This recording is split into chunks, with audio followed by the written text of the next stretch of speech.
BJP सांसद बांसुरी स्वराज की जाएगी सांसदी। सोमनाथ भारती ने खेला दांव, मच गया हड़कंप। लेकिन हाईकोर्ट में बड़ी गलती कर बैठे सोमनाथ भारती।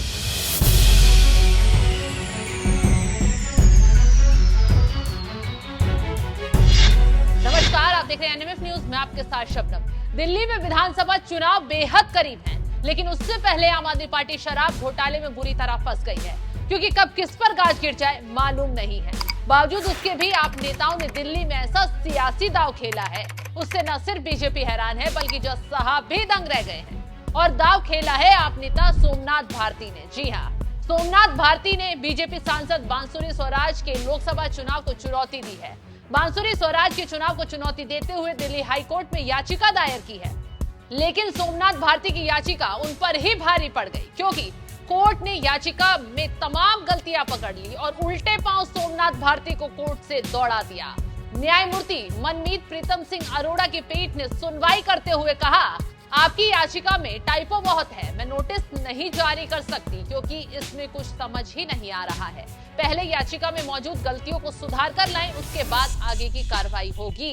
तो फिलहाल इस मामले में 13 अगस्त को दोबारा सुनवाई होगी, क्योंकि याचिका में सुधार करने के लिए सोमनाथ भारती को कोर्ट की तरफ से कहा गया है। वहीं सोमनाथ भारती ने बांसुरी स्वराज पर क्या कुछ आरोप लगाए हैं, तो चलिए ये भी बताते हैं। सोमनाथ भारती ने कहा है, लोकसभा चुनाव 2024 के दौरान स्वराज और उनके चुनाव एजेंट की सहमति से अन्य व्यक्तियों द्वारा किए गए भ्रष्ट आचरण अपनाया है। आपके पूर्व मंत्री राजकुमार आनंद वैसे तो बहुजन समाज पार्टी के उम्मीदवार थे, लेकिन वास्तव में उन्हें याचिकाकर्ता के खिलाफ उनकी मदद करने के लिए स्वराज की पार्टी द्वारा खड़ा किया गया था। राजकुमार आनंद आम आदमी पार्टी के सरकार में मंत्री थे और 9 अप्रैल तक उनके लिए प्रचार कर रहे थे, लेकिन अचानक 10 अप्रैल को पार्टी से इस्तीफा दे दिया। वोट शेयर में कटौती करके स्वराज की मदद करने के लिए आनंद ने बीएसपी के टिकट पर चुनाव लड़ा और बाद में 10 जुलाई को वो बीजेपी में शामिल हो गए। तो सोमनाथ भारती के आरोपों पर बांसुरी स्वराज भी भड़क उठी है और कहा है कि वो हार स्वीकार नहीं कर पा रहे, इसलिए कोर्ट में जाकर बेतुकी याचिका लगा रहे हैं। इसके साथ ही उन्होंने कहा कि वो सोमनाथ भारती के झूठ के सामने डट कर खड़ी रहेंगी। तो बांसुरी स्वराज ने क्या कुछ पलटवार किया, तो आप भी सुनिए। इन लोकसभा चुनावों में माननीय विधायक सोमनाथ भारती जी की हार हुई है, न केवल लोकसभा में बल्कि मालवीय नगर विधानसभा में भी, जहां से वो एक सिटिंग एमएलए हैं और इतने समय से एमएलए रहे हैं। तो स्वाभाविक सी बात है कि उनको अपनी हार पचाने में थोड़ी सी दिक्कत हो रही है। कहीं ना उनके पॉलिटिकल सर्वाइवल का एक प्रश्न उठता है। आगामी विधानसभा चुनावों में उनकी पार्टी उनको टिकट देगी या नहीं, ये चुनाव में ये प्रश्न उठता है। इसलिए मुझे लगता है अपनी हार को जस्टिफाई करने के लिए उन्होंने ये इलेक्शन पिटीशन मेरे खिलाफ दायर करी है। चुनाव प्रचार में भी उन्होंने बहुत से असत्य बोले थे। एक असत्य का पुलंदा इस इलेक्शन पिटीशन में उन्होंने हाईकोर्ट के समक्ष पेश करा है।